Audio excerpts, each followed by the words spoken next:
ప్రభుత్వ గిరిజన సంక్షేమ ఆశ్రమ బాలికల వసతి గృహం ముందు ముళ్లపొదలో విష సర్పాలు నెలల తరబడి దుర్గంధ వెదజల్లుతున్న మురుగునీరు నిల్వ ఉండి దోమలు వృద్ధి చెంది విద్యార్థులకు మలేరియా, డెంగ్యూ, చికెన్ గున్యా, విషజ్వరాల బారిన పడే అవకాశం ఉన్న అందున తక్షణ చర్యలకు ఉపక్రమించాలి అంటూ చింతూరు బీజేపీ మండల అధ్యక్షుడు డివిఎస్ రమణారెడ్డి డిమాండ్ చేశారు. విద్యాలయానికి కొత్తపేట దూరంలోని ఐటీడీఏ, ఎంఆర్ఓ, ఎండీఓ, గ్రామ పంచాయతీ కార్యాలయాలు ఉన్నా కనీసం అధికారులు పట్టించుకోవడం లేదని వారు వాపోయారు.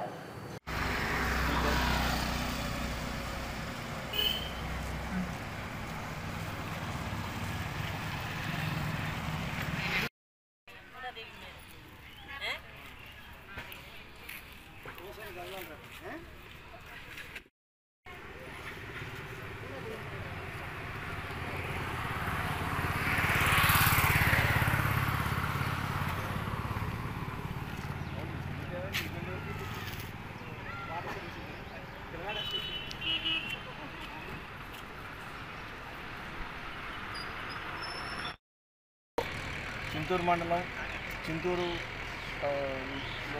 బీజేపీ మండల అధ్యక్షుని ఈ యొక్క చింతూరులో గిరిజన ఆశ్రమ పాఠశాల, బాలికల పాఠశాల మరియు బాలుర హాస్టల్లో, వ్యసన హాస్టల్లో పక్కన ఉన్న బస్టాండ్ ఈ మూడు కూడా ఇటువంటి నీరు నిల్వ ఉండి దుర్గంధం ప్రవర్తిస్తుంది. దీనికి డ్రైనేజ్ వ్యవస్థ లేదు. అదేవిధంగా గ్రామ పంచాయతీలో ఇంతవరకు కూడా దీనిపై ఎటువంటి లేదు.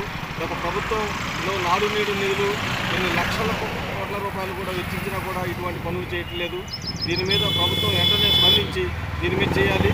1500 మీటర్ల దూరంలోనే ఐటీడీ ఆఫీస్ ఉంది, ఎంఆర్ఓ ఆఫీస్ ఉంది. అదేవిధంగా దీనిపై ఎటువంటి చర్యలు తీసుకోవట్లేదు.